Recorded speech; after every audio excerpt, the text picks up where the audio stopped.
Did you feel the shaking just about 5 minutes ago? An earthquake rattling Florida. Wall decorations shaking down in Winter Garden. Chief Meteorologist Tony Manolfi joins us now. You're beginning our team coverage. Tony, a couple years ago, you and I are in this room. We saw the lights moving because it was a small quake. This one was a lot different. And thankfully, a little bit further away. You're talking about the Cape Canaveral one at 4.0. Yeah, just a couple years ago. We both looked at each other. I'll never forget that day. But 6.1, that's pretty rare, Stu, in the southeastern Gulf there.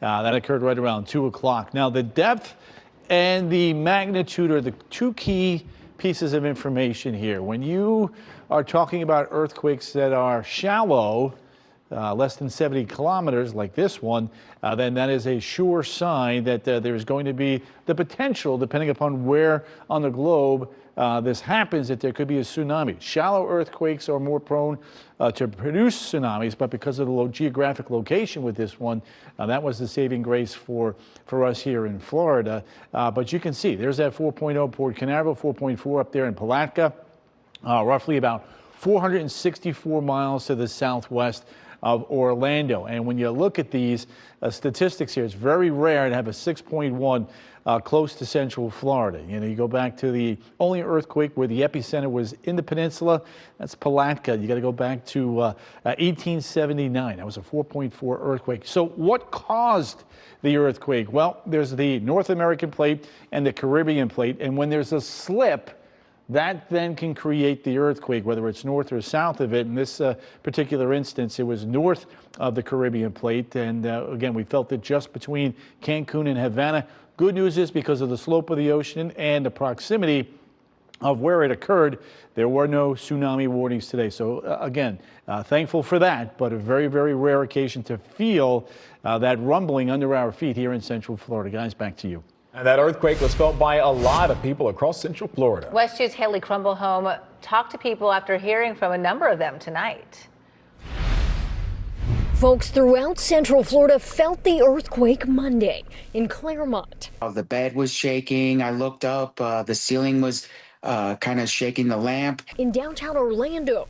I was on a Zoom call and the building shook. In Winter Garden. And we have a lot of hanging things in our apartment. All of them were rattling, swaying.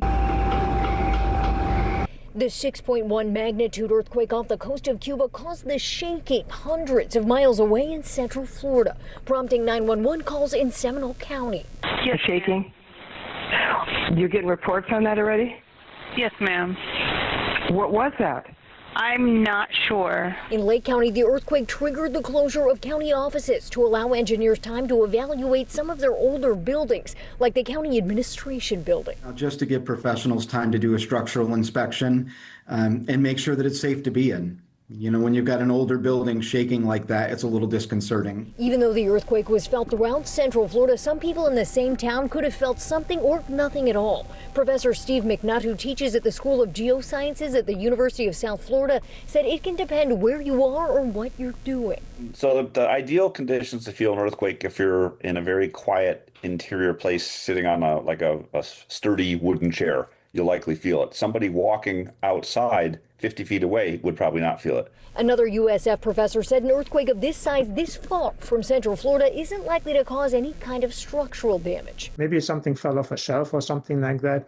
Even without damage, it was a lot for residents to wrap their heads around. And my wife and my roommate come out and we're like, holy Toledo, did we just have what I think we had? We had an earthquake. Haley Crumblehome, West 2 News. No reports of any kind of damage from any of the counties we spoke to and the people that we spoke to. Just calls from some concerned residents. In Lake County, buildings get the all clear. They'll be back open tomorrow as usual. And in South Florida, people evacuated multiple buildings, including Miami-Dade's Government Center and the Dade-Lynn Metro Rail Station. West 2 was the first to send you a breaking push alert about this earthquake earlier this afternoon. You can trust us to bring you breaking news like this the moment it happens, both on air and online on WESH.com.